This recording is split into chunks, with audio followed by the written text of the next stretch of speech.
Ustadz, mohon tanggapannya terkait dengan internalisasi Papua Merdeka di PBB. Oh iya, kemarin sempat heboh itu di jagat raya media internasional juga.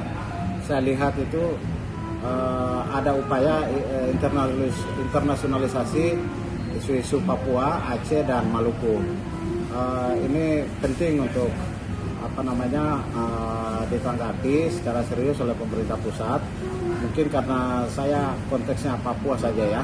Jadi sejauh ini memang saya melihat Presiden Prabowo belum ada format yang jelas dan komitmen pasti bagaimana konflik Papua itu untuk mau diselesaikan. Yang terkesan saya lihat itu dropping aparat militer yang itu setiap hari berlalu lalang di pesawat itu, kalau saya perhatikan itu, dan pakaian sipil itu banyak sekali dropping ke Papua, tetapi format secara profesional penanganan Papua sejak integrasi dari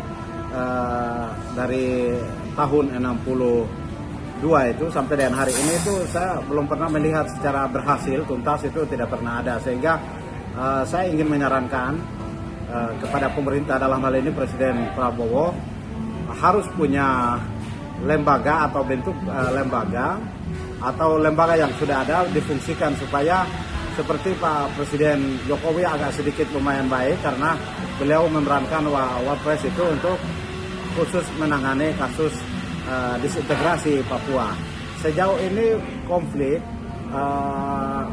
bersenjata ya, pertumpahan darah luar biasa. Jadi teroris ini teror antara dari berbagai pihak yang berkonflik ini, dan itu yang terjadi yang adalah rakyat kecil yang tidak tahu apa-apa dicurigai OPM, lalu kemudian saya pikir ada perlu juga itu undang-undang tentang terorisme dan OPM sebagai distigmatisasi sebagai OPM itu perlu ditinjau ulang, karena itu sebenarnya yang melakukan teror dan lain sebagainya rakyat dicurigai dianggap sebagai teroris gitu. Itu pendekatan pembangunan yang harus dilakukan di Papua itu harus lebih pada masa kekinian, pada masa modern ini.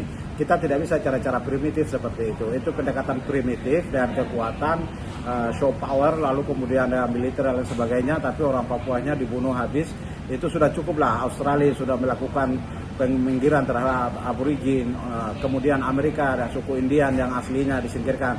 Itu udah pendekatan politik primitif. Menurut saya saat ini kita era modern, kita membangun masyarakat yang berperadaban, apalagi Indonesia mayoritas Islam. Saya pikir kita bagaimana untuk membangun masyarakat Indonesia yang lebih berperadaban.